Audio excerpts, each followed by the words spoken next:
This is the complete Wind build guide in 5 minutes or less. We'll start the timer and let's get right on into it. Wind is a 4-star navigator with something very special about her, because she has the ability to remove enemies' down points without actually hitting their specified weaknesses, making things like the Velvet Trials much easier.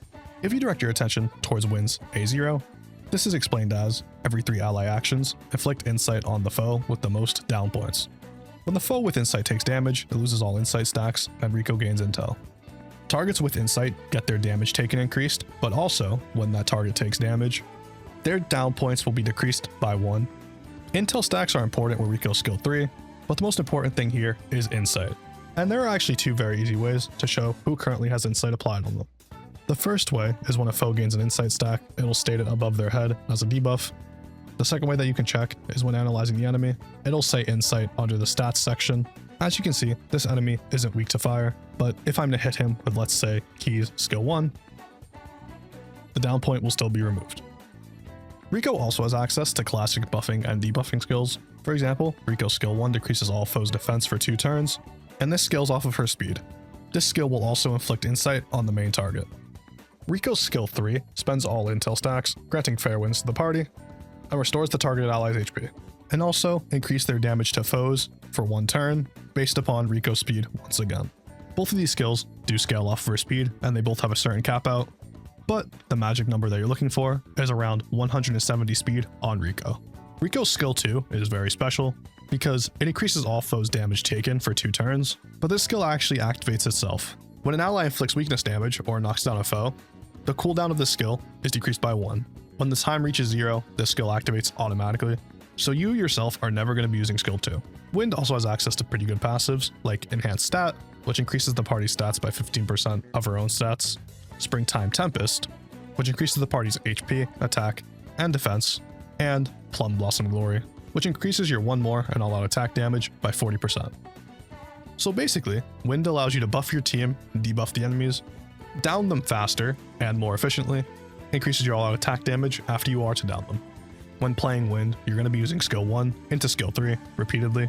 That's your rotation. And your skill leveling priority is going to be skill 3, skill 1, skill 2. Now Wind's awarenesses are actually very important because this character does really rely on them. Just for having awareness 1, at the start of battle, she'll automatically inflict insight on the foe with the most down points, making it so you can down them even faster. Awareness 2, after using her skill 3, inflict insight on the foe with the most down points, again helping you down foes even faster. Awareness 4, when an ally uses a highlight, inflict insight on the foe with the most down points. I'm sure you guys are seeing the pattern here. And awareness 6, if Riko's speed is above 100 when using skill 3, decrease cooldown time for every 15 points of speed over 100 up to 4 actions. And this allows her to use her skills way more often, but just be aware the difference between an A0 Riko and an A6 Riko is very big, and I'm not going to act like it's not. Now as for weapons, Wind's 5-star weapon is the Sky's Edge. This weapon increases her speed by 15, and for every 2 insight stacks spent, gain 2 intel stacks, also increasing the party's damage by 6% for 1 turn, and increasing her max stacks of intel to 11. Now if you have it, you can use this weapon, but currently in the game, we are able to obtain the Red Plum Blossom and all of its forges completely for free just for participating in an event.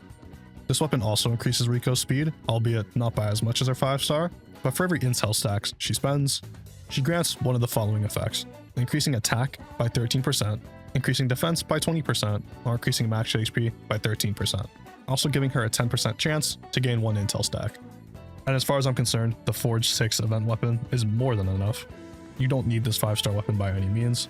And if you're watching this video after the event's already gone, her other 4-star weapon is more than fine as well. As for Riko's teams, she's a very universal Navi. Choose your favorite team, throw her in the slot, you'll be more than fine. I don't need to explain more than that. Now, as for revelation cards, Riko really wants to be on a 4-piece labor set, along with a Resolve Universe card.